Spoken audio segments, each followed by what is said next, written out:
you've heard these same reports that maybe that they would trade Brian Robinson Jr. Would you, Chris Russell, be comfortable with a running back by committee with whoever's left? Absolutely. Not even a question in my mind. I've been thinking all offseason that Brian Robinson was in a lot of trouble. I wasn't even sure if he was going to make the week 1 roster. People told me I was nuts.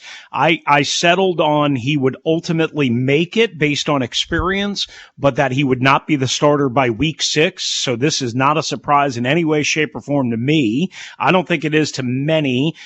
They have been out on Brian Robinson since down the stretch, especially since before that Detroit playoff game. I heard, I don't know if you guys remember. What have you heard? Well, that they were not happy with his aggression and his timid, if you will, reading of his keys getting uphill. I heard somebody right before me a couple of minutes ago say he's a north-south runner. Well, first of all, you don't want to run south, but they want him to run downhill with abandon, with a mission, with a purpose. And they thought he was dancing and being too timid down the stretch. He fumbled a couple of times. He had the 4th down failure against Philadelphia right before Christmas at midfield. Yes, he bounced back in that Detroit game, but guys, Detroit was missing like 10 starters on defense. What did he do in the Tampa? What did he do in the Philadelphia NFC Championship? A whole bunch of nothing. Here's the problem. He was injured a lot last year. Mm-hmm. Yes, that is a part of it. But again, there's a style that they want. And Bill, so far, has shown that ability to read his keys and hit the hole and hit it hard and go downhill.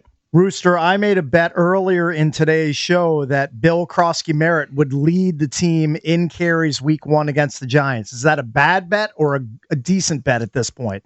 I can't say it's a winning bet, Cakesy, but I love the idea. Oh, I love the idea. I'm feeling me a little Bill. So, listen, here's what we don't know, right? I mean, Chris Rodriguez is part of this. He's got more experience. So early on in the season, if they cut Brian Robinson, if they trade Brian Robinson, whatever they do, it might be Rodriguez over Bill, in terms of, again, the workload, because he's got more experience. Mm-hmm. But Bill's going to be the guy. It's just a matter of when, right? And why do you say that? Explain that to Drab, who thinks that he's just another training camp running back / wide receiver that the fans get excited about. That's basically going to be a do nothing. Yeah, I love Drab. First of all, he's my boss, so let me just say I love Drab. It's going to be slanted. Like, go ahead. But I think he's wrong. And I go back to, remember, guys, in 2012, right? Alfred Morris came out of nowhere. He's a 6th round pick, rookie out of Florida Atlantic. Now it's a different scheme, right? That was a zone scheme. You could see it, but. Was it EB that said you right before I came on? Coaches know it, right? When Mike Shanahan, Kyle Shanahan knew it. Now I'm not saying again same style. It's a different scheme, but when you from day 1 of camp this year, and granted they're not tackling, so you needed to see New England, you need to see tonight, and he's a little bit banged up with a shoulder, so I don't know exactly what to expect tonight, but he's going to play.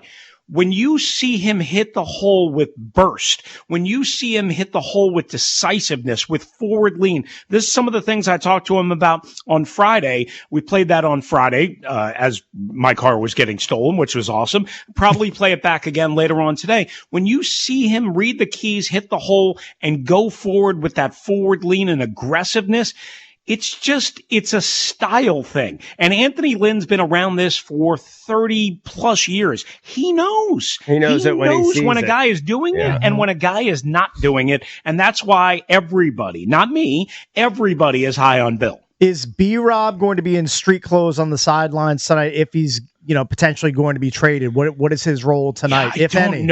I don't know that. I would assume, right? You want to play him some? I would think maybe there's 2 schools of thought. You either showcase him, but the counter to that is you got 3 years of film, or you protect him. Yeah, I think more showcase him, because ultimately I think this probably lands on them cutting him. Probably. I can't say they don't get a 6th or 7th round pick or a conditional pick or whatever. Maybe it's a 2027 draft pick and it's a 4th rounder or whatever. I can't say that. But I think ultimately he plays tonight as hey, he's healthy. Hey, he's out there. And listen, somehow, some way, maybe he makes them change their mind. But I think that ship has sailed. They've already decided. I don't want to be like, oh, I've been saying this forever. But I mean, the writing's been on the wall since late last year. They are not happy with his aggressiveness downhill, period. They weren't happy, and they got away with it in Detroit. And then it again kind of came back against Philadelphia. And I just, they just don't see it the same way that a lot of fans might see it, where, okay, Brian Robinson was really good at times, and he was. It's not to say he was a bad draft pick or a bad running back or he didn't have some success. Everybody remembers week 2 against the Giants where he busted out of a pile of like 9 or 10 guys and took off for 40, and against the Titans on the first series of the game. And everybody remembers the good. They don't remember the timid. They don't remember the not so good, the not so aggressive, the kind of shaky Brian Robinson where he's not hitting it hard enough. Hey, JP brought up a good point. The only thing we've seen so far is the Jordan Schultz report.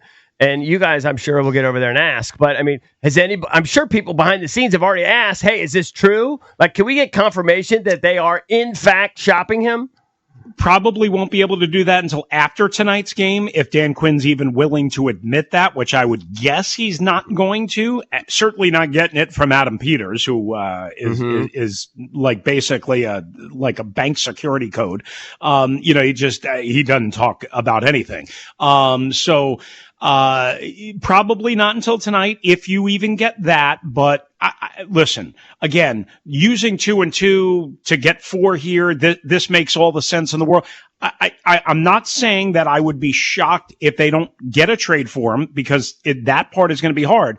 But I think it ultimately leads to a release. And somehow, some way, if for whatever reason Bill's shoulder gets messed up again tonight, maybe that causes a change in the plan. I don't know. Again, we're going to have to wait until we at least get through tonight to see what happens. But maybe he's still got an extra life here, but it is a very, very, very short life span for Brian Robinson. Real quick, what do you make of the move off of PUP for Terry McLaurin? I was listening on Saturday to some of the guys doing the weekend shows, and they thought it was a big, exciting move. I didn't think that. What does Chris Russell think? I thought it was interesting, is how I labeled it right away. But is it a pressure move by them to just kind of, take away the veil of protection of this injury? Because they've been called out for putting him and creating a fake injury. They don't want that, and they don't certainly want an NFL investigation or any reason to have Buddy Baker file a grievance with the NFLPA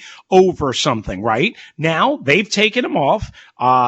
I don't know if Terry McLaurin is in conjunction or in agreement with that, but they've taken him off. So there's no question about that. They've cleared him medically. Now it's time to practice.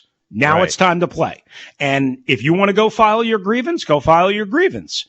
That'll be the next step. If you want to demand a trade, demand a trade. That'll be the next step. Or sign the damn contract, that we're trying to get done with you. Or just play on your current one and take out a big insurance policy, which is what I think he's going to do. You could do that, but then the specter, of course, all year long, everything that Terry does, good, bad, whatever, is about the contract. So that's the only problem with that. Yeah, but I don't think Terry cares. I think Terry wants his value. I agree. Yeah. I agree. I don't think he's going to sign for what he thinks is way less than what he deserves. Well, then he's probably not signing anything anytime soon. I don't think he's going to. The question is, can Terry wrap his arms around $30 million a year? Let's just use that. And I still think that's high for what the Commanders want to pay him. And I don't think they're going to pay him that. They're not going to pay him that. Yeah. I mean, if he can lower his standard or his expectation and realize it's not like that just because a house next to you sells for $800,000 doesn't mean your house is worth $800,000. You got to have the same thing as the $800,000. If they offered him $30 million, he'd sprint to the table. You would think. Yeah. I would. Well, we know that you can buy a lot of new cars with $30 million. Good luck with the car, Chris. That's just terrible. Yeah, thanks. Do you guys have any car dealerships that can help me out? We got plenty. That's true. We got plenty. All right. Thank you, fellas. Buddy. Appreciate it. That's awful. That sucks. I can't believe this freaking car got stolen from our own garage. I know. It's pretty terrifying. So violating. God. All right. It is what it is. Happened in my brother's fancy schmancy neighborhood. Oh, it can happen anywhere, of course. Right there. He watched it with his Ring camera. Yeah. Saw them take the car. Next thing you know, it was in like Trenton, New Jersey. Yeah. It's going to happen. All right, a little bit later in the show, we'll get back into the Commanders' preseason game against I'm actually excited the Cincinnati Bengals. So preseason excited. game number Intrigue. 2. You're going to see Jaden Daniels on the field. 800-636-1067 is the number. We're the Junkies. Coming right back.